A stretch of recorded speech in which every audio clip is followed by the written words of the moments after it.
Hi everyone, in front of me I've got REALME C11 2021 and let me share with you how to set camera timer on this device. So first of all, let's open the camera, let me agree, and all you have to do right now, since we are in the standard photo mode, we can enter the settings which are in the right upper corner.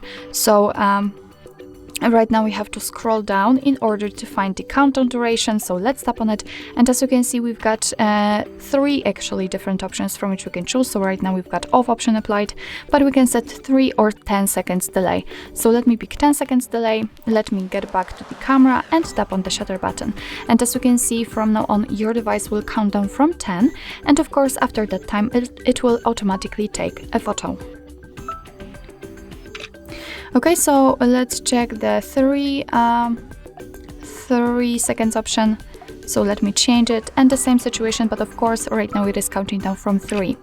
After turning it off, so let's enter the settings, tap on countdown duration and pick off. You will be able to take photos right after touching the shutter button.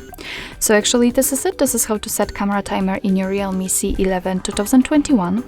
Thank you so much for watching. I hope that this video was helpful, and if it was, please hit the subscribe button and leave the thumbs up.